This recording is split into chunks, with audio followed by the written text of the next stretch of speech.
જય માતાજી, જય દ્વારકાધીશ। સૌરાષ્ટ્રની રસધાર ભાગ 1માંથી વાર્તા લોકવાર્તા લઈને આવ્યો છું। ઓઢો ખુમાણ। આસોદર ગામની ડેલીમાં ચોપાટની કોર ઉપર બેઠા દરબાર ઓઢા ખુમાણ દાંતણ કરે છે। પ્રભાતમાં કરણ મહારાજનો પોર ચાલે છે।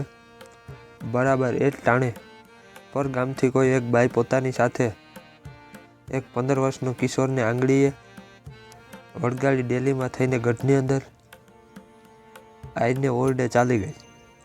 ભગાડેર ઓઢા ખુમાણે આ અજાણ્યા પગલા ઉપરથી વહેમાઈને પોતાના ચાકરને કહ્યું, જાઓ તપાસ કરો કોણ મહેમાન આવ્યા છે। ભગાડેર ઓઢો ખુમાણનો વફાદાર યોદ્ધો હતો। ઓરડે જાય ત્યાં તો નવા આવનાર બાળકને આઈ પોતાના ખોળામાં લઈને બેઠેલા છે। એને મોઢેને માથે હાથ પંપાડી રહ્યા છે અને વડારણ આખી વીરતુક વાર્તા સંભળાવી છે। માડી આ દીકરા પાલીતાણા દરબાર નોધણજીના કુંવર થાય। એમનું નામ ઉનરજી। અટાણે એમના કાકા અલ્લુજી ગાદીએ ચડી બેઠા છે અને કુંવરને મારવાનો મનસૂબો કરે છે। આ બાતમી અમારા કાને પડી। માં બિચારા ફફડી લાલ્યા। દીકરા કોને જઈ સોંપવો? અલ્લુજીની ધાકના માર્યા કોણ સાચવે? અને પૈસાને લોભે દગોય કોણ ન રમે? આઈ એકાએક મારા માને આપા ઓઢા ખુમાણ સાંભળ્યો। એણે મને કહ્યું કે આપા મારા જીભના માનેલ ભાઈ બરોબર છે। એના ખોળામાં મારા ઉનરજી આશરો પામશે। જા ચટ આપીને સોંપી દે। વીરને કહેજે કે બોન ઓળખતી પાળખતી નથી તોય ભાઈ કહીને ભાણેજના રખવાડા ભળાવજે। વાત સાંભળીને ઓઢો ખુમાણના ઘરવાળાના બાઈનું અંતર ભીનું થઈ ગયું। ઉનરજીએ હૈયા સમત ડાબી દીધો અને પાછું વડારણને પૂછ્યું, તઈ બાપ તમે એકલા ક્યાં આવ્યા? માને કેમ ન લાવ્યા? અરે આય મા તો અલ્લુજીની કેદમાં જ કહેવાય। જરાક જાણ થાય તો અલ્લુજી નીકળવા છે ન આપે। હું તો અધરાતે આ દીકરાને લઈને છાનીમાની નીકળી આવી। તે રસ્તામાં ધરતી અમને માકોરા કરતી હતી। કેમ શું? રસ્તે રૂપાવટી ગામ આવ્યું। રૂપાવટીમાં કાકો ભગવત સંગ રહે। ત્યાં કુંવર સાટુ હાજામ હોકા ભરવા ગયો। કાકાને ખબર પડી કે ઉનરજી ભાગી જાય છે। અલ્લુજી તો ઉગતો સૂરજ એને પૂંજવાનું કોણ ભૂલે? કાકાએ હોકામાં સોમળ ભેલવી તમાકુ ભરાવી હાજામ પીતો પીતો આવ્યો અને થોડીવારમાં તો માર્ગ ઢળી પડ્યો। ભગવાનના રખવાડા તે કુંવર બચી ગયા। માંડ અહીં તમારે ખોળે પહોંચ્યા છીએ। આઈ મારા માને માથે તો વળી હવે થવાની હોય તે ખરી। ભગાડેર આઈએ કહ્યું, કુંવર ઉનરજીને ડેલીએ તેડી જાઓ। એને કાઠીને કહેજો કે આંખોની ઓળખાણ વિનાના રજપૂતાણીય વિશ્વાસે વીર પહેલી માંગેલ છે। સાચા ધરમભાઈને શોભે તેવું કરી દેખાડજો। દાતણની ચીરોને ધરતી પર મેલી મોઢું ધોઈ જેમ ઓઢો ખુમાણ ઉગતા સૂરજ સામા હાથ જોડી અને સ્તુતિ કરે છે। ભલે ઉગ્યા ભાણ તિહારા લઉં ભામણા મરણ જીયા લગમાણ રાખો કસપ રાઉત। તેમ કુંવરને આંગળીએ વળગાડીને ભગોડેર ચોપાટમાં આવ્યા। ઓળખાણ આપી અને વડારણે કહેલી આખી વાત વર્ણવી। તેમ તો ઓઢા ખુમાણની છાતીમાં ગર્વભરી ભક્તિ ઉભરાઈ। એ બોલ્યા, આવ્યા બાપ ઉનરજી આવ્યા, તને પાલીતાણાની ગાદી ઉપર બેસાડું। એમ કહી કુંવરને પોતાના ખોળામાં બેસાડ્યા।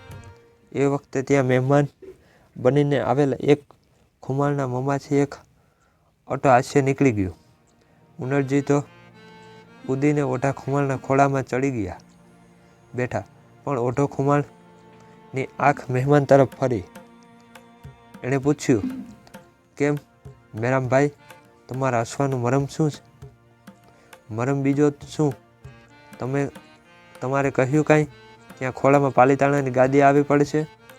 ઓઢો ખુમાણ એ તો એમ બોલાય, પણ ભાઈડા હોય તે વિચારી બોલે. ઓઢો ખુમાણ જરી ઝાંખા પડ્યા, પછી એક ઘૂંટડો પીધો હોય તેમ બોલ્યા, ખરું છે મેરમભાઈ? લ્યો ત્યારે આ ખોળામાં ઉંડલજી બેસાડી રાખે. પરબારા પાલીતાણાની ગાદી ઉપર જ બેસાડું, ત્યાં સુધી આસોદરનું પાણી આરામ છે.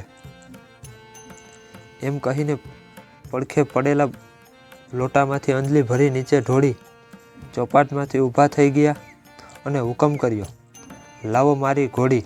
ઘોડી પર બેસી અંગે હથિયાર ધરી ઓઢો ખુમાણ ચાલી નીકળ્યા. ખોળામાં કુંવર ઉનરજી બિરાજે. પોતાના 12 ગામની અંદર સંદેશા પહોંચે કે 100 ઘોડેસવાર આવીને આજે રાતે મને 5 બરાને પાદરે ભેગા થાય. એ પ્રમાણે 1200 શસ્ત્રધારી યોદ્ધાના ઘોડા આવીને 5 બરામાં હણહણી ઉઠ્યા. રાતને 3 પહોરે સિબરી બોલી. એ સિબરીની ભાષા પારખીને સાથેને ચૂકવાડાની મેર બોલ્યો, આપા જો અત્યારે ઘોડા ઉપાડો તો સુકૂન કહે છે કે એક પણ યોદ્ધાને એક સોય ફાટ પણ ઈજા નહીં થાય. વિના જખમે પાલીતાણે લેવાશે. ફોજ ચડી ચૂકી.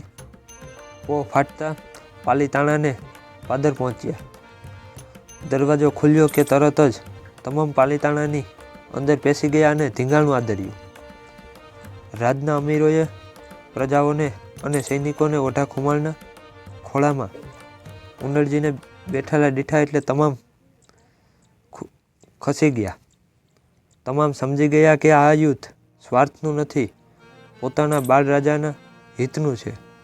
કોઈએ સામા શસ્ત્ર ન ઉગામ્યા.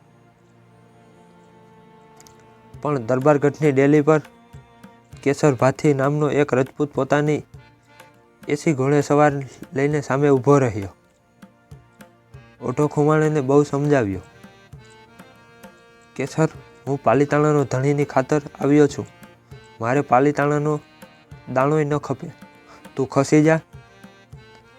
આપા ઓઢા ખુમાણ, આજ આ બુઢા દાંતની અંદર અલ્લુજીનું અન્ન ભર્યું છે. હું રજપૂત છું. એક ભવમાં 2 ધણી નહીં કરું. કેસર ભાથીએ એવો જવાબ દઈને અવતાર દીપાવ્યો. ધીંગાણું જામ્યું. બંને બાજુ શૂરવીરો હતા. કેસરના યોદ્ધા કપાવા લાગ્યા. ઓઢાના આદમીઓ પણ ઉડવા લાગ્યા. સૌ યુદ્ધમાં તલ્લીન છે, કોઈને ધ્યાન નથી. તેવામાં માઠમાંથી અલ્લુજી દેખાણો.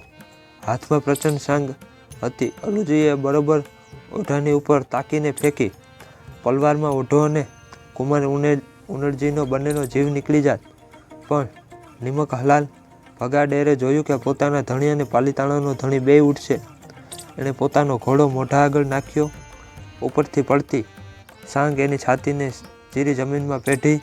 પોતાના માલિક બચી ગયો. એ બધું પલમાં બન્યું. અલ્લુજી હથિયાર વિનાનો થઈ પડ્યો. ઓઢાએ ભાલાનો ઘા કર્યો. અલ્લુજીની ખોપરી ફાડીને ભાલું પાછું વળ્યું. એ જ દિવસે દરબાર ભરીને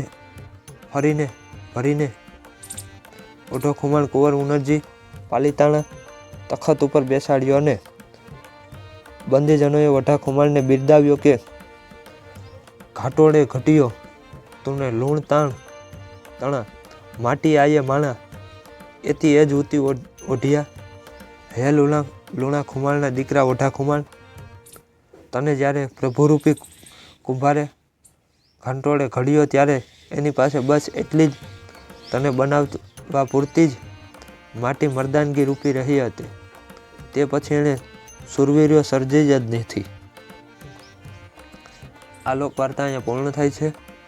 આ લોકવાર્તા આપને ગમી હોય તો વિડીયોને લાઈક, શેર અને ચેનલને સબસ્ક્રાઈબ કરી દેજો અને કોમેન્ટ પણ કરી દેજો. મળીએ બીજી વાર્તા સાથે. જય માતાજી, જય દ્વારકાધીશ.